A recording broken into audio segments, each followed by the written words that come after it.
Para eso los invito a abrir sus Biblias en Primera de Corintios. Hemos estado estudiando ahí la carta a los Corintios y si se recordarán, ya llevamos algunos domingos.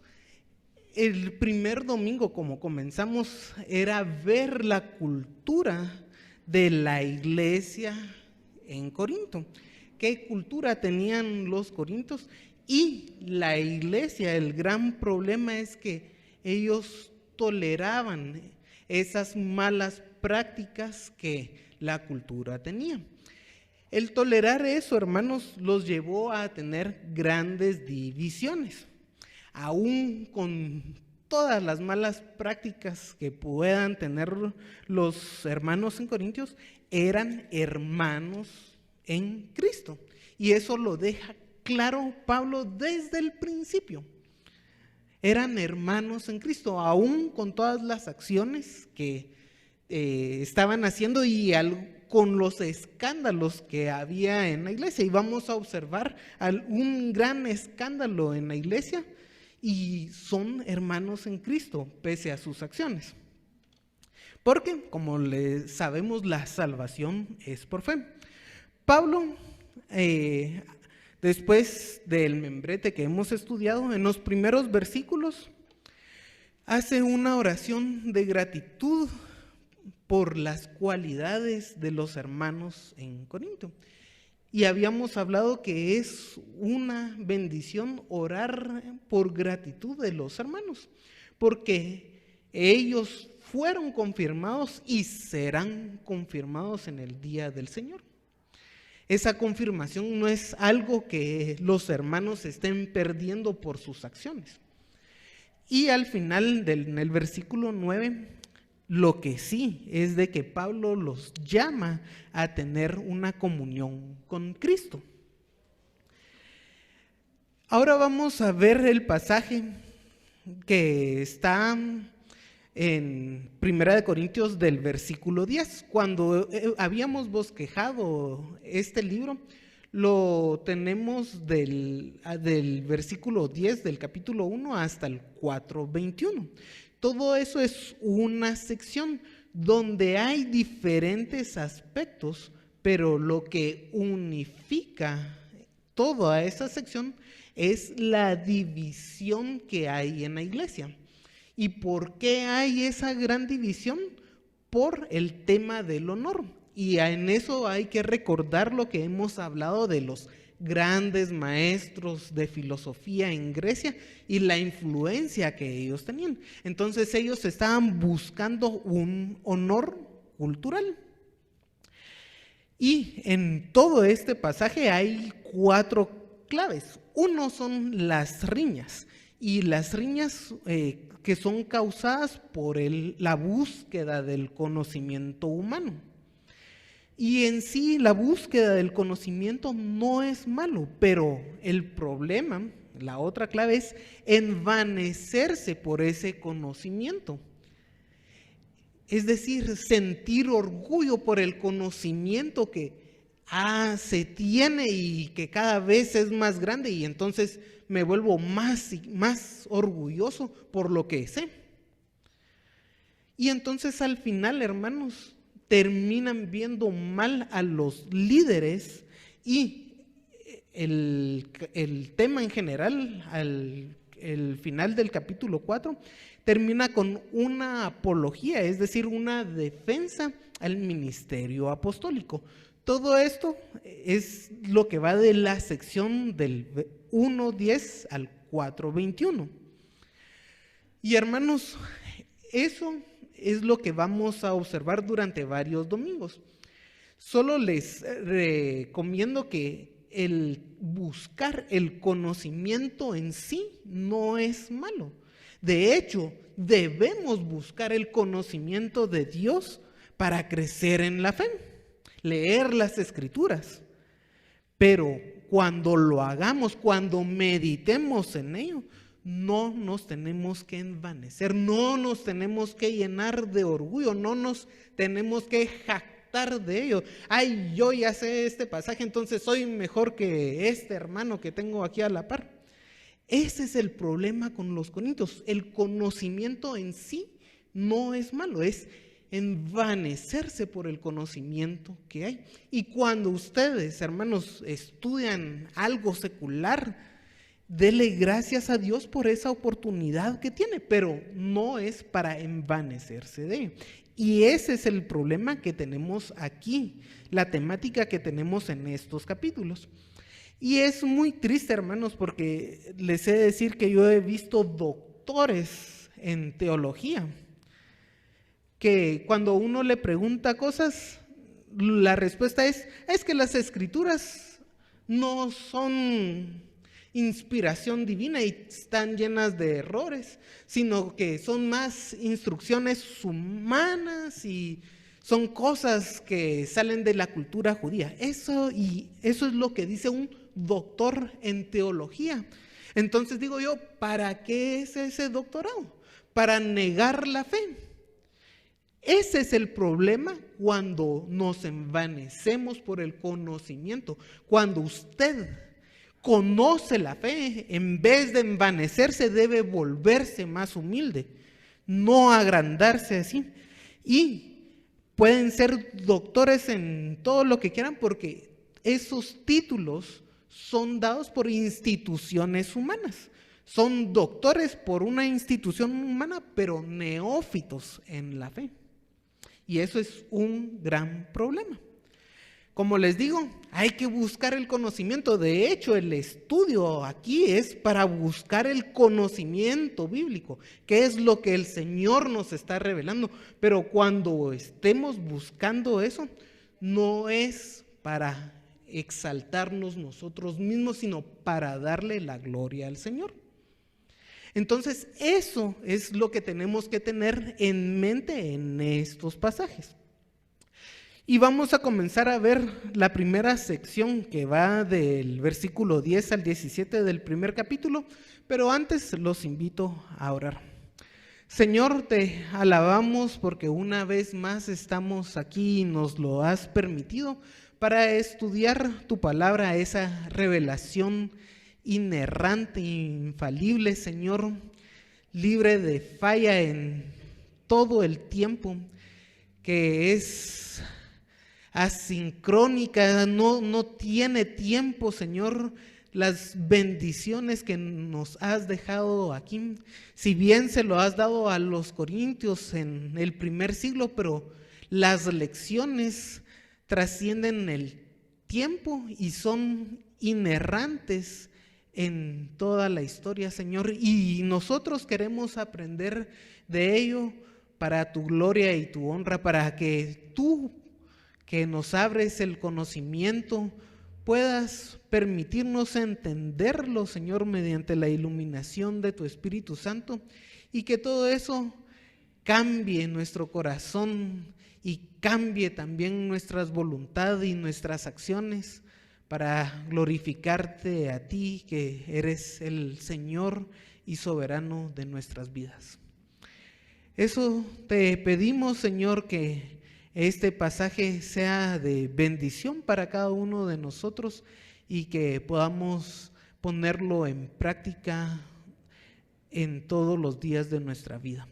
Eso es nuestra mayor anhelo, Señor, y nuestra petición en el nombre de Jesús. Amén. Entonces el versículo 10 nos dice: os ruego pues, hermanos, que por el nombre de nuestro Señor Jesucristo, que habléis todos una misma cosa, que no hay entre vosotros divisiones, sino que estáis perfectamente unidos en una mente y un mismo parecer. Vean la palabra os ruego, es una petición. Pablo era apóstol de Jesucristo y así abre la carta. Era una autoridad para la iglesia. Y los hermanos están en un gran desorden. Pero no les digo, les obligo a que hagan tal cosa. Esa no es la actitud de Pablo. Lo que nos está haciendo es una exhortación, es una petición con amor. Pablo tiene la autoridad de ordenar, pero lo hace con amor, hermanos. Y si se recuerdan, hace poco que estudiamos y vimos la carta a Timoteo, la segunda carta, en el 4:2 dice: redarguye, reprende, exhorta con paciencia y doctrina. Exhorta, redarguye, reprende, exhorta con toda paciencia y doctrina. La carta a Timoteo la escribe después de los Corintios, pero aquí vemos que Pablo está poniendo en práctica la instrucción que le da a Timoteo.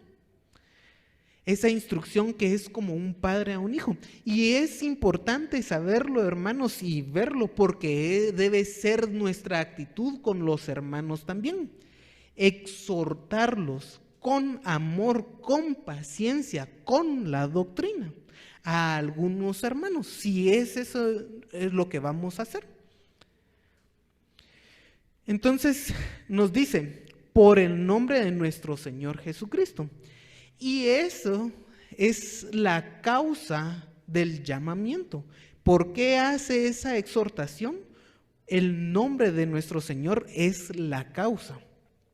Pero también a veces el nombre de Jesucristo es usado como una frase de autoridad, como está en 2 de Tesalonicenses 3:6. Todo en nuestra vida debe ser por causa de Jesucristo, todas nuestras acciones. Y lo que pide Pablo es de que lo que va a hacer es por causa de Jesucristo, por la autoridad que Cristo tiene en nuestras vidas. Por eso es de que vamos a actuar. Y aquí, como les digo, hay que recordar que Pablo tenía una autoridad apostólica en Jesucristo. Luego, que habléis todos una misma cosa. Y la idea aquí de que habléis es que todos se mantengan hablando. No es de que hablemos algo y lo cortemos, sino que en todo nuestro tiempo tenemos que estar manteniendo una misma hablar. Es decir, que se expresen de una misma manera. La iglesia, hermanos. ¿Y por qué es esto? Porque de lo profundo de su ser tienen un mismo sentir. Por eso es de que pueden expresarse de una misma manera. Es la búsqueda de la unión.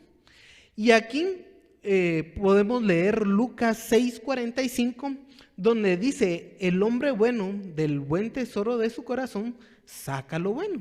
El hombre malo del mal tesoro de su corazón saca lo malo, porque de la abundancia del corazón habla la boca. Entonces, de nuestro corazón es de que nosotros vamos a hablar. Y cuando hablamos una cosa o la iglesia se expresa algo, es porque justamente en el corazón nuestro hay una cosa. Entonces lo vamos a expresar. Hay una constancia de las palabras que estamos expresando. Y en este sentido, a mí me gustaría que se autoanalicen a sí mismos y que vean la constancia de sus palabras. Sus actos son reflejo de lo que ustedes tienen en su corazón. Y a veces en esa constancia de palabras, en esos actos, podemos observar qué realmente es lo que maneja nuestra vida, qué es lo que tenemos en nuestro corazón. Quizá verlo reflexivamente no pueda hacerlo usted, entonces pídale la opinión a alguien muy cercano. En mi caso, yo le diría a mi esposa: ¿qué es lo que yo hablo? ¿Cuál es el tema que yo estoy tratando constantemente? ¿Qué es lo que reflejo en mis actos? O si no tienen esposa, pueden hacerlo a alguien cercano, a algún padre, a algún hijo, a alguien cercano. Porque de eso es lo que tenemos en nuestro corazón. Pero hágalo y después medite que lo que usted debería de tener en su corazón, lo que está hablando constantemente son las cosas del Señor, tener a Cristo como eje de su vida. Y eso lo va a reflejar, si está en su corazón, en la constancia de las palabras. No es que no pueda hablar del trabajo, no es que no pueda hablar del tránsito o del diario vivir, pero hay ciertos temas que son constantes y repetitivos en su vida. Y eso debe de reflejar que usted lo que tiene en su corazón es a Cristo como centro de su vida. Pero aquí está hablando que como iglesia en general, es decir, como iglesia universal, deberíamos todos hablar de Cristo, pero como iglesia local también debe ser sin duda alguna el tema de nosotros, Jesucristo. Y hay temas de ambiente y hay cosas que podemos hacer como iglesia local que honran al Señor también, pero nuestro tema debe de ser Cristo. Nuestro tema debe de ser el estudio de las Escrituras. Nosotros podemos orar, tener comunión y cualquier otra cosa, pero el tema principal, hermanos, debe ser las Escrituras, debe ser Cristo la persona que dirija nuestros corazones. Y eso se puede dar si en cada uno de nosotros el que gobierna nuestra vida es Cristo. Entonces como congregación también vamos a hablar de Cristo. En este sentido, la iglesia remanente fiel tiene una misión y una visión. Y yo les he pedido que como miembros lean esa misión y esa visión, porque es como nosotros queremos que el Señor nos perciba, qué es lo que queremos trabajar. Y todo eso tiene que estar basado en las Escrituras. Entonces, ahí tenemos la unidad de la iglesia y es algo que debemos de buscar activamente. Sigue el pasaje, y que no hay entre vosotros divisiones, sino que estáis perfectamente unidos en una misma mente y un mismo parecer. Aquí la palabra divisiones es algo que es una ruptura, un rasgón. Tiene la idea de que es una grieta causada por un temblor. De hecho, de ahí viene nuestra palabra cisma, y no es de que sea un terremoto, sino que después de un terremoto se abre una grieta. Quizá aquí en nuestro país no pase tanto eso de que después de un terremoto se abra una grieta, pero esa es la idea. Quizá un buen ejemplo muy cultural o muy para nosotros es algunos hoyos que se han abierto por la lluvia, que uno va en el camino y encuentra un gran hoyo, un deslave, y ya no puede pasar al otro lado por esa grieta que se abrió. Y no es una grieta causada por un temblor, pero creo que es una buena forma de ejemplificar. Uno ya no puede seguir el camino por ese hoyo, y eso es más o menos, esa es la idea de lo que está hablando Pablo aquí, que es una ruptura en los hermanos. Ya no hay esa unión ahí, y es como cortar en pedacitos. También esa es la idea, que nosotros, digamos, tenemos una hoja y entonces la cortamos en pedacitos y ya no la podemos unir nuevamente. Eso es lo que no debe de haber en la iglesia. Y el que no haya es una partición. La idea es de que ellos mismos buscan esas divisiones por la búsqueda que tienen del honor. Aquí luego nos dice que, sino que estáis perfectamente unidos. Y Esta palabra perfectamente unidos o esta frase perfectamente unidos viene de solo una palabra en griego, que significa perfeccionar, completar, remendar. Y aquí viene tal vez el uso que Pablo le está dando, remendar y restaurar. Juntar algo que está rasgado o roto. Porque en la iglesia está rasgado o rota la relación que hay entre ellas. Y lo que Pablo está diciendo es perfeccionar en remendar lo que está roto. Si en algún dado la iglesia se rompe o se divide, lo que hay que hacer es remendar en vez de cortar completamente.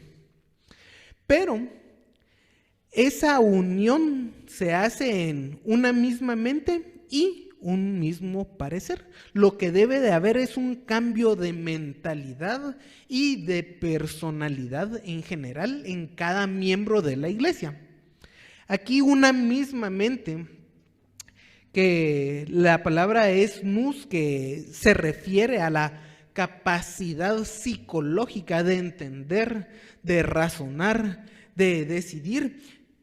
Y hermanos, cuando nosotros estudiamos las Escrituras, pero estudiamos a profundidad o por lo menos las leemos, no solo vamos a conocer mejor las Escrituras, sino que nuestra realidad se va a ver de forma diferente. Nuestra capacidad de análisis de la realidad, la forma en que nosotros razonamos, esa mente que tenemos aquí, va a ser diferente por la obra que hace la Biblia en nuestro ser. Pero si lo leemos como leer el periódico o solo por encimita de decir que ya leí la Biblia, aunque no puedo hacer un breve resumen de lo que he leído, si es así, entonces esa capacidad de cambiar la percepción va a disminuir grandemente. Entonces hay que estudiar las Escrituras y no decir, bueno, aquí está nuestra percepción ahora, si estudio las Escrituras pues va a ser diferente, pero como no quiero seguir en lo mismo que estoy, entonces no le voy a hacer caso a las Escrituras. Eso no debe de ser así. Las Escrituras nos cambian la vida porque nos cambian la capacidad de percepción. A veces nosotros miramos cosas en algunos medios de comunicación, no sé, en alguna plataforma de entretenimiento, y vemos las cosas y lo dejamos pasar, aunque son cosas en contra de las ideas cristianas. Pero cada vez que nosotros estudiamos las Escrituras, no vamos a tolerar eso. Entonces, vamos a seguir viendo lo que estamos viendo. Si usted está viendo una serie con diferentes cosas, ¿va a seguir viendo el siguiente episodio? No, si realmente ha estudiado las Escrituras y esa percepción que tiene de la realidad, de la información que le está dando este medio de comunicación, si usted está estudiando, no lo va a permitir. Le va a parecer más ofensivo cada vez. Entonces, pero eso, como les digo, es si usted realmente se encomienda a Dios y estudia la Biblia. Y luego nos dice que la segunda cosa es en un mismo parecer. Y aquí, hermanos, no es una percepción o un sentir, sino que la palabra es que tiene un propósito, en un mismo propósito, en un mismo deseo.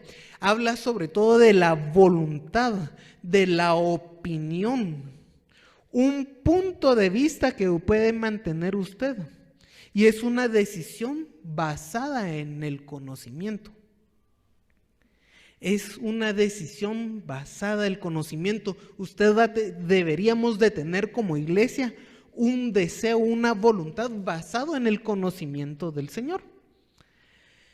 Y hay otra palabra que no está usando aquí en Corintios, pero que sí les recuerdo yo bastante, que por ejemplo es la palabra froneo, que utiliza Pablo en Romanos 12, donde dice, unánimes vosotros en un sentir froneo, ¿verdad? No altivo, ni socavándonos los unos a otros como humildes, no seáis salvos en vuestra propia opinión. Y allí, con esta palabra, completamos las tres atributos de la personalidad. El pensamiento, que es cómo percibimos nuestra realidad. El sentir, de qué sentimos con la percepción de esa realidad, que sería la palabra froneo, y la palabra gome, que es el parecer aquí, que es nuestra voluntad que va a cambiar. Y todo eso tiene que estar unido en la congregación local, ante todo en la congregación local. Sería muy bueno que fuera en la iglesia universal, pero en nuestra congregación, hermanos, deberíamos de tener un mismo pensar, es decir, una misma percepción de las cosas, que eso nos haga tener un mismo sentir, un mismo juicio, y que podamos tener una voluntad o hacer las cosas de una misma manera. Estamos buscando la unidad de la iglesia. Y en Juan 17:21 nos dice Juan, para que todos sean uno, como tú, oh Padre, en mí y yo en ti, que también ellos sean uno en nosotros, para que el mundo crea que tú me enviaste. La unidad que debería de tener cada cristiano, hermanos, es como la unión que tiene Cristo con el Padre. Y cuando tenemos esa unidad, el testimonio que da la iglesia hacia el mundo debería de creer que Cristo vino porque el Padre le envió, por el testimonio que nosotros damos, por esa unidad que hay en la iglesia. Y qué gran reto es eso, hermanos. Qué gran reto el que tenemos en la unidad de la iglesia. Entonces, ¿por qué se dan esas rupturas? ¿Por qué se dan esos cismas si deberíamos de buscar activamente esa unión que tenemos en la iglesia? Es por el pecado, es el egoísmo ante todo que tenemos cada uno de nosotros. Tenemos un egoísmo y a veces es por falta de conocimiento, aunque los corintios gozaban de un conocimiento, y eso es lo que Pablo les dice en los versículos anteriores. Pero ante todo es un egoísmo, lo que yo quiero hacer, poner antes mi yo que la palabra del Señor. Es sumamente improbable que una congregación no tenga diferentes opiniones en cada uno de sus individuos, pero que tengamos diferentes opiniones no debe de permitir que esas diferencias destruyan las relaciones que tenemos en el Señor. Lo ideal, hermanos, es de que todos tengamos una misma opinión de las cosas, pero es algo improbable, aunque debemos de buscar y trabajar para eso. Pero cuando se da que nosotros tenemos diferentes opiniones, esas no deben de destruir nuestra relación que tenemos en Cristo. Y por eso es de que hay una declaración en la iglesia, una declaración doctrinal, y hay una postura teológica en la iglesia, de lo cual creo que todos debemos de estar conscientes, porque a eso es lo que nos debemos de allegar. No tenemos que desviarnos de nuestra declaración doctrinal ni de nuestra postura teológica. Ahora bien, si hay alguien que niega a Cristo, que diga, Cristo era un buen maestro, ahí, hermanos, no hay unidad. Si hay alguien que niega la Biblia, ahí tampoco hay unidad. Si hay alguien que dice, la Biblia tiene estos errores aquí, entonces ahí no hay unidad. ¿Qué vamos a hablar con esa persona? Si le decimos, mire, la Biblia dice esto en este pasaje, y la persona lo que nos dice es que eso es algo cultural judío que no tiene valor para nosotros. Si es así, no nos vamos a poner de acuerdo con ese tipo de personas. Por eso la inerrancia de la Biblia es algo sumamente importante, porque entonces ya no es mi yo, sino lo que dice la Biblia. Y si la Biblia está hablando claramente de algo, entonces yo me tengo que someter a esa autoridad. Pero ¿qué pasa cuando hay algunas diferencias teológicas? Y el domingo pasado que estábamos celebrando el Día de la Independencia, hablamos algo acerca de Agustín y de Tomás de Aquino sobre el gobierno. Y yo les dije, mediten en sus casas. ¿Qué opinan ustedes? Si el gobierno es solo algo del pecado o algo administrativo. Y es una diferencia teológica la que hay ahí. Pero esa diferencia teológica no nos vamos a pelear nosotros porque, yo soy de Agustín, yo soy de Tomás. Es importante saber cuál es la naturaleza del gobierno. Sí, es importante. Por eso es que les dije que sería bueno que meditaran en esas dos posturas. Y esas dos posturas han gobernado la iglesia y el mundo occidental. Nuestro diario vivir con el gobierno tiene una gran influencia por esas dos posturas. Entonces sí es importante, pero no porque yo soy agustiniano y el otro es tomista, nos vamos a pelear. No es así. Y por eso les digo, hay una diferencia teológica. En esta iglesia seguimos más la postura de Agustín, porque el que hubiera no existe, seguimos la postura de Agustín. Pero hay una diferencia teológica y no nos vamos a estar, no tenemos que tener riñas por ese tipo de cosas. Como les digo, hay cosas que sí no podemos abandonar. La deidad de Jesucristo, eso no lo podemos abandonar. Que la Biblia es inerrante, que no tiene fallas en su tiempo, no lo podemos abandonar. Y la iglesia en general, ustedes saben que hay 10 enunciados de la declaración doctrinal de esta iglesia que no lo podemos abandonar. No podemos decir, podemos negociar tal cosa. No son negociables ese tipo de cosas.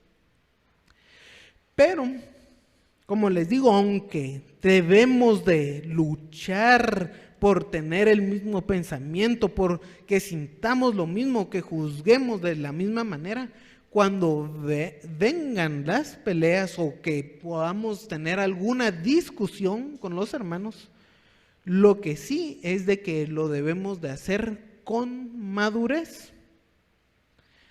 Hermanos, cuando usted tenga un desacuerdo con un hermano, debe de hacerlo con madurez. Por eso es de que vemos en Pablo aquí que él los exhorta con amor, no los está obligando. Y si Pablo no los obliga, ¿quién soy yo para obligar al hermano también? ¿Sí? Entonces es con madurez, y va a hablar después de la actitud cristiana en el capítulo 13, que hay que exhortar con amor, con paciencia. Así, eso es lo que debe de reinar en nuestras relaciones, el amor, el respeto a los hermanos. Por eso hay que tener las relaciones con madurez. Pero han habido personas que están en desacuerdo con otro hermano y dicen, mejor me voy de la iglesia porque ahí estoy en desacuerdo con él. Eso es ser inmaduro. Por algún inconveniente, ya abandono la iglesia. Eso no es ser maduro. Hay que tener paciencia, amor y respeto con los hermanos. Todo esto, hermanos, no implica que nuestra unidad sea a costa de la ignorancia doctrinal. Es decir, como el pastor, el maestro lo dice, entonces así es y ahí quedó. No, las cosas, lo que creemos debe de nacer de nuestro corazón, debemos de estar convencidos de lo que creemos, no porque alguien más nos lo dice, sino porque así lo creemos. Y eso nos debería de llevar a la madurez espiritual, tener una madurez doctrinal. En el versículo 11 tenemos que nos dice: porque he sido informado acerca de vosotros, hermanos míos, por los de Cloe, que hay entre vosotros contiendas. Me han informado, me han dado datos relevantes sobre ustedes. Eso es lo que les está diciendo de la situación de Pablo. Los de Cloe, hay que ver que ahí dice los de Cloe, es decir, que eran dos o más personas que estaban sosteniendo la información que está recibiendo Pablo. Y aunque no se sabe mucho de quiénes eran los de Cloe, sí no deja en anonimato la información, sino que está diciendo quién sostiene la información y que son dos o más. ¿Por qué dos o más? Porque era importante tener dos o más testigos en un juicio. A lo que Pablo va a reprender aquí, lo que va a corregir aquí, debería de ser sustentado por dos o más testigos. Y como les digo, no sabemos muy bien de qué se trata los de Cloe. Lo que sí es de que es un nombre femenino y es posible que sea una mujer acomodada que manda a sus sirvientes con informe. Si se recordarán, Pablo está en Éfeso cuando escribe la carta a los Corintios. Entonces muchos han creído que era una mujer de Éfeso que comerciaba con los corintios, o era una mujer de Corinto que comerciaba con Éfeso, que era un comercio muy frecuente. Pero aparte de esto, lo que el informe que hay es de que hay contiendas. ¿Qué son esas contiendas? Es la palabra eris, que son rivalidades egoístas. Vean, rivalidades egoístas que salen del ego de cada persona. Son riñas, pleitos. Y esta palabra eris, Pablo la utiliza como una obra de la carne en Gálatas 5:20. Aquí, hermanos, no es algo que sea un fruto del Espíritu, ni es que los hermanos en Corinto están luchando fervientemente por la fe, como lo dice Judas 3, que hay que luchar fervientemente por la fe. No, aquí lo que hay es una rivalidad nacida de su propia carne. Esa es la diferencia. Usted sí puede luchar y debe luchar fervientemente por la fe, pero es por la fe, no es algo que nazca de su propia carne. Quiero decir que cada uno de vosotros dice: yo soy de Pablo, yo soy de Apolos, yo de Cefas, yo de Cristo. Y aquí quiero que analicemos dos interpretaciones. La primera es de que en efecto hay división, y eso sí no es de quitar la división en Corinto, pero que Pablo está utilizando el nombre de Pablo, de Apolos y de Cefas y de Cristo como ejemplos de personas que hay en Corinto. Es decir, probablemente en Corinto haya un maestro, digamos, que se llama Aristóteles, y otro que se llame Juan, y otro que se llame Pedro, no sé. Y entonces ellos conocen a esos maestros, pero Pablo no los va a mencionar directamente, sino que se está usando a sí mismo y a Apolos para reflejar el problema que hay. Esa es, como les digo, es una interpretación. La segunda interpretación es de que haya maestros que se autonombran para sí como seguidores de Pablo, o seguidores de Apolos, o seguidores de Cefas. Entonces no es que Apolos esté causando división, no es de que Pedro esté causando división, sino que ellos se autonombran seguidores de ellos y vuelven una especie de escuela teológica dentro de la iglesia.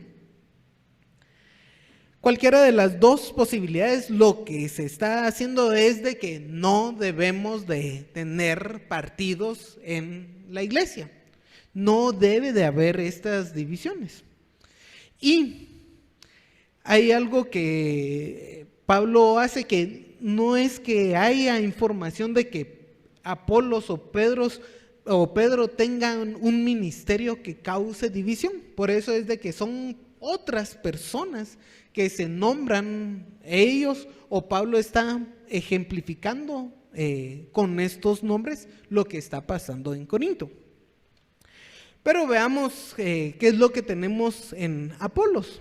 En Apolos tenemos en Hechos 18 que llegó de Éfeso un judío llamado Apolos, natural de Alejandría, varón elocuente, poderoso en las escrituras.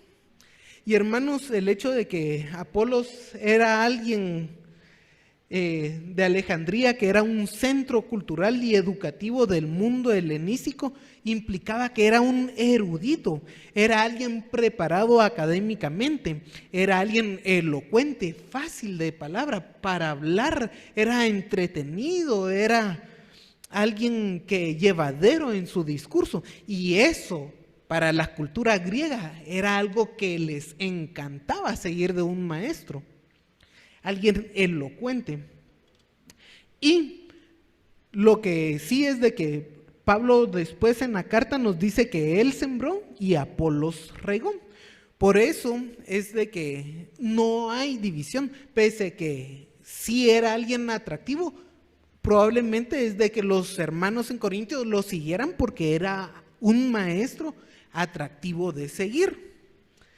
Pedro y Cristo, se menciona en el 9:5, donde se habla de que Pablo podía llevar consigo a esposa como lo hacía Pedro en sus viajes. Y esa es la mención que tenemos de Pedro en Corinto, que ellos conocían a Pedro. Y los que dicen ser de Cristo no era porque eran los verdaderos cristianos, sino porque ellos querían estar encima de todos los demás maestros. Entonces, ¿qué es lo que nos está diciendo aquí? Que no debe de haber partidismo en la iglesia. Todos ellos sí son servidores de Cristo. En el 13 nos dice, ¿acaso está dividido Cristo? ¿Fue crucificado Pablo por vosotros o fuisteis bautizados en el nombre de Pablo? Hay 3 preguntas retóricas cuya respuesta es no. Y lo que habla esas preguntas, estas 3 que tenemos en el versículo 13, es de lo absurdo de la postura de la iglesia en Corinto. Era un absurdo lo que estaban haciendo. La primera, ¿está repartido Cristo para cada uno? ¿Tiene cada una de sus escuelas a Cristo? Y la pregunta está diciendo también que Cristo no es uno entre ellos que tenían como un maestro, porque Él debería de estar encima de todos. Pero todos los que estaban a favor de Pablo, de Apolos o de Cefas, todos predicaban a Cristo. Entonces no tiene sentido que se estén dividiendo por eso. Cuando ellos hablaban de Cristo como un maestro más, estaban rebajando la deidad de Cristo, el puesto de Cristo, a nombrarlo con algún maestro como Apolos o como Pablo. La segunda dice, ¿fue crucificado Pablo por vosotros o fuisteis bautizados en el nombre de Pablo? ¿Acaso la obra redentora fue hecha por Pablo? Claro de que no. El evangelio es obra de Dios solamente por Cristo. El bautizo ¿Fue hecho en el nombre de Pablo? No. Claro, ninguna de las cosas es cierta, es una locura lo que están haciendo aquí. Y el acto del bautismo es hecha en el nombre de Dios, como lo pueden recordar ustedes en Mateo 28:19, donde dice: por lo tanto, id y haced discípulos a todas las naciones, bautizándolos en el nombre del Padre y del Hijo y del Espíritu Santo. El bautizo es una identificación personal con el Señor. Ese es el significado del bautismo. Entonces, no se deberían de identificar con Pablo, sino con el Señor Jesucristo, con Dios el Padre, el Hijo y el Espíritu Santo.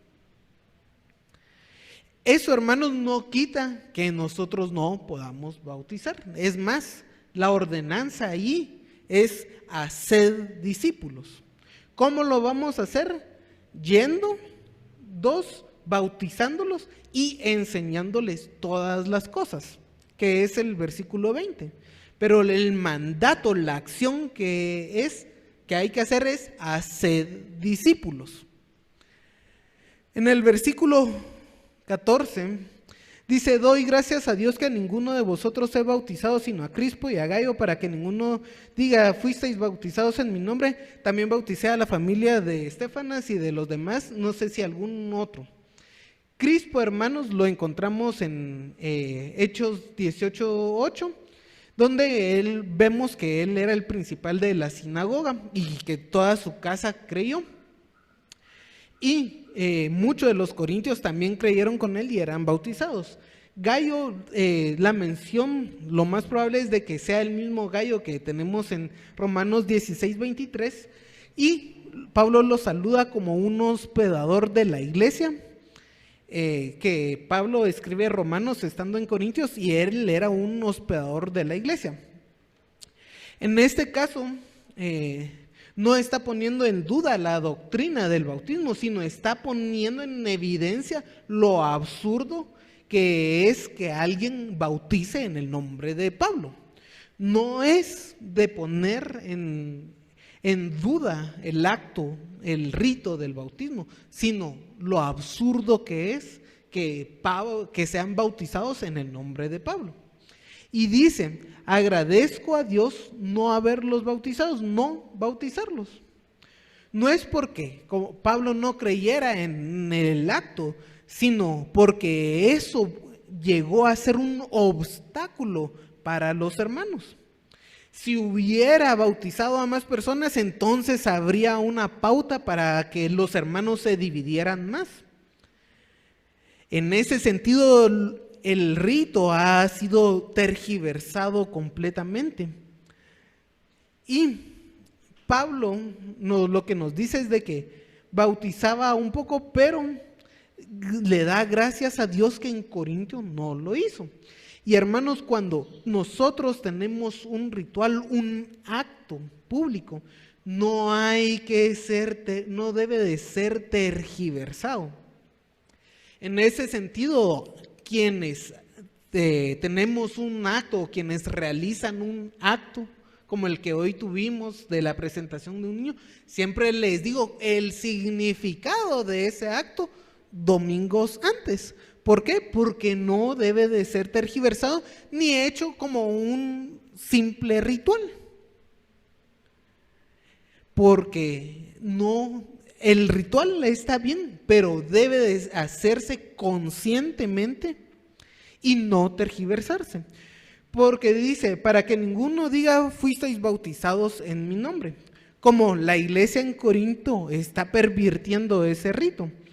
En este sentido hay que saber qué es lo que se está haciendo, cuál es el objetivo, qué significa el tal rito, y no hacerlo por costumbre.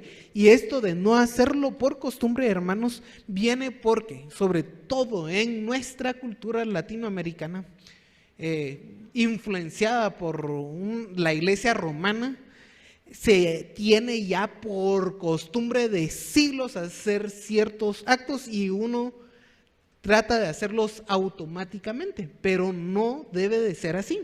debe uno conocer el significado de el rito que está llevando y cuál es el objetivo, hacerlo de corazón. Si no, se convierte en un tropiezo. A veces también con esto de que no fue bautizado en mi nombre, la gente se siente orgullosa por la persona que hizo el rito. ¿Quién lo bautiza? O, por ejemplo, ¿quién lo casa? Decir, a mí me casó tal persona. Y no es que sintamos odio por esa persona, pero el amor que le tenemos a esa persona no debe de ser un obstáculo para recordarnos qué es el rito. Por eso les digo de un matrimonio, decir, tal persona me casó. Y debemos querer a ese ministro que nos ha casado, pero no por recordar al ministro, nos olvidamos del significado que el casamiento es un compromiso delante de Dios. Es un compromiso delante de Dios y no delante de un ministro. Entonces, ¿voy a profanar ese compromiso porque lo hizo tal persona? No, es un compromiso que es delante de Dios. El rito del bautismo es delante de Dios, la Santa Cena es delante de Dios, no porque haya un ministro que lo esté haciendo. No implica que no sea delante de Dios. Entonces hay que tener mucho cuidado también con los ritos que hacemos. Recordemos que todo eso es delante de Dios, no delante de la persona que lo efectúa, hermanos. Y termina el 16, también bauticé a la familia de Estéfanas. De los demás, no sé si he bautizado a algún otro, pues no me envió Cristo a bautizar, sino a predicar el evangelio, no con sabiduría de palabras, para que no se haga vana la cruz de Cristo. Y como les digo aquí, la ordenanza principal lo que le dice es de que no lo envió Cristo a bautizar, sino a predicar. La ordenanza es hacer discípulos. Bautizarlo implica la identificación de esa persona con Cristo. Y se puede hacer testigos bautizándolos, enseñando todas las cosas. Y tanto el rito como la enseñanza que tenían los corintios lo habían pervertido. Se había corrompido la enseñanza, el conocimiento que Pablo describe que ellos tenían, se había corrompido. El rito del bautismo se había corrompido. Entonces hay que tener mucho cuidado con eso que hacemos siempre en nuestra vida, hermanos. Y nos dice, la sabiduría de palabras para que no se haga vana la cruz de Cristo. Ahora tenemos una iglesia que se dedica mucho más a la sabiduría de palabras que a otra cosa. Y es un problema en nuestra sociedad eso, pero cuando vemos eso, que estamos predicando administración, autosuperación, psicología, entretenimiento, chistes, todos esos mensajes que no usan la Biblia o citan un versículo para decir lo que quieran ellos y no lo que dicen las Escrituras, lo que hace es hacer vana la cruz de Cristo, es decir, desprecia la cruz de Cristo cuando tenemos a un predicador que se dedica más a la administración, a la autosuperación y a contar chistes. Estamos despreciando la cruz de Cristo al hacer eso.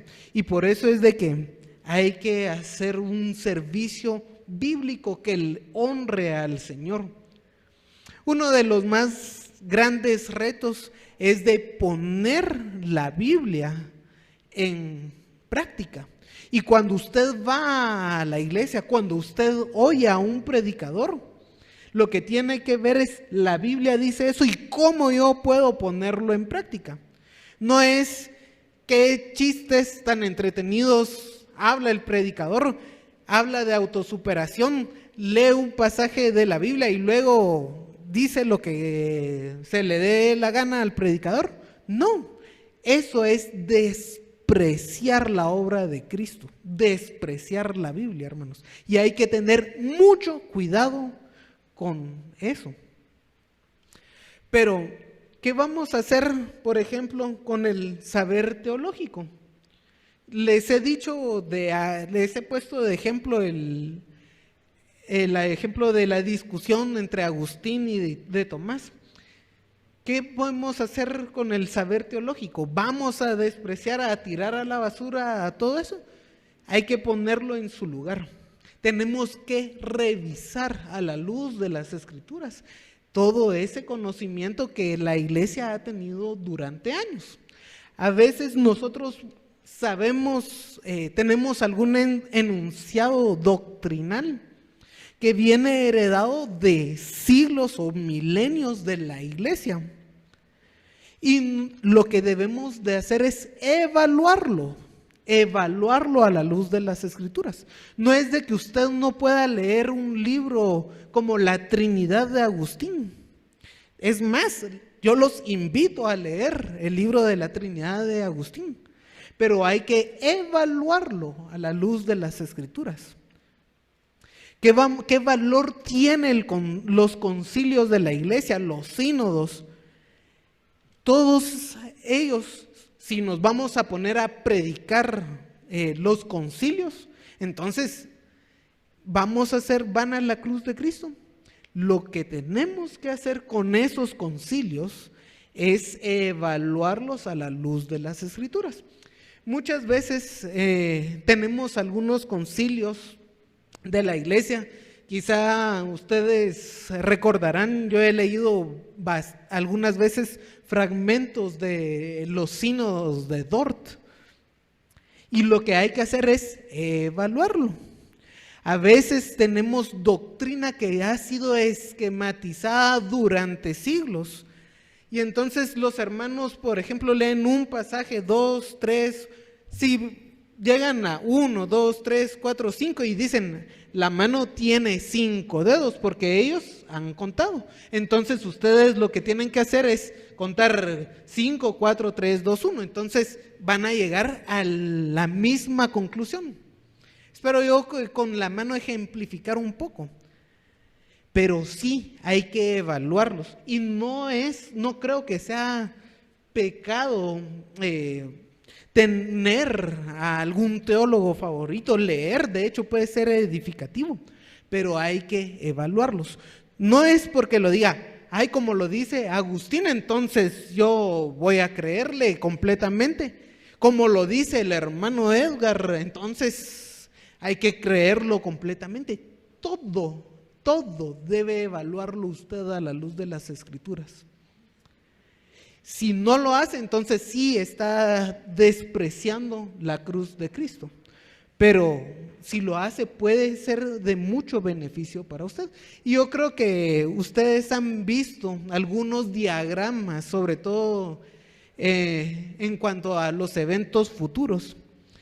Hay muchos diagramas. Y esos diagramas también evalúelos a la luz de las Escrituras. Si encuentra que son bíblicos, entonces úselos. Pero no porque está ahí hablando alguien que parece tener autoridad y conocimiento, no los vaya a evaluar. Hermanos, la iglesia en la actualidad, el común de la gente tiene el problema de que no evalúa, no razona.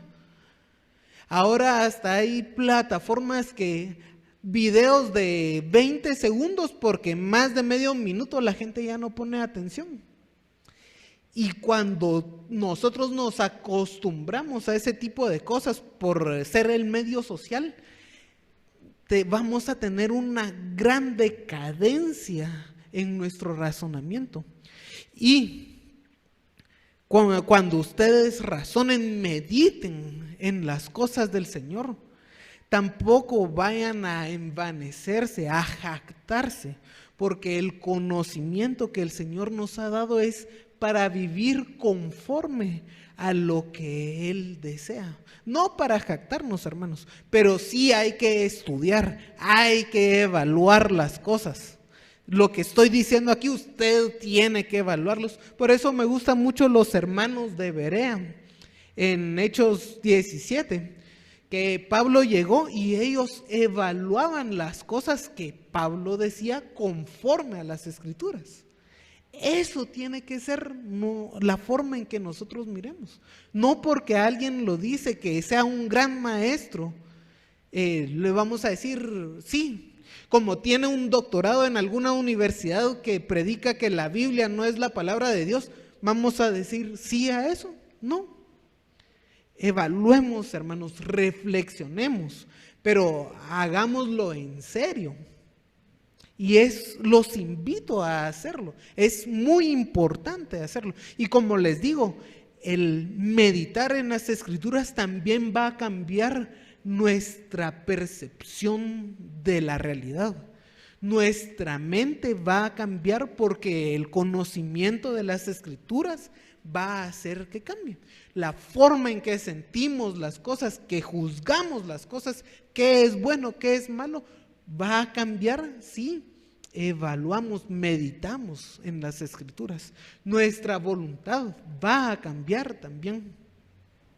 Pero todo eso tiene que ser para la unión en la iglesia, no para causar divisiones. Entonces, esto es lo que Pablo nos está hablando en este pasaje y vamos a seguir viendo la importancia de las Escrituras, de la centralidad que tiene las Escrituras en los siguientes versículos de Corintios. Pero así hemos terminado. Los invito siempre a meditar en las Escrituras, hermanos, que eso sea un propósito en su semana, todos los días, aunque sea un poco, y poco a poco aumentar la dificultad, aumentar el tiempo en que tiene esa meditación en las Escrituras. Señor, te alabamos y bendecimos tu nombre. Te agradecemos porque nos has dejado la Biblia, que es la palabra tuya, Señor, la revelación. Te pedimos, Señor, que tú en tu misericordia nos des unidad a nosotros como creyentes, como iglesia, Señor, como un conjunto de personas que te pertenecemos todas a ti, y que nuestra unidad dependa del conocimiento que tenemos en las Escrituras, dependa de cómo es de que a la luz de esa lámpara que es tu palabra podamos observar la realidad nuestra y todos a una misma mente, a un mismo sentir y con una misma voluntad podamos vivir y ser unidos como un cuerpo que somos en ti. Te pedimos, Señor, que nos des sabiduría para estudiar las Escrituras, nos des la voluntad para que cada día podamos crecer más en tu conocimiento y que ninguna doctrina, ningún viento de doctrina nos mueva, sino que siempre nos mantengamos fiel a ti. Te alabamos, Señor, y pedimos esto sabiendo que en nosotros no tenemos nada que poner a nuestro favor, sino que tú en tu bendita misericordia nos sostienes, nos fortaleces en la fe, Señor, y haces que podamos hacer las cosas que a ti te agradan también. Eso en el nombre del Señor Jesús. Amén.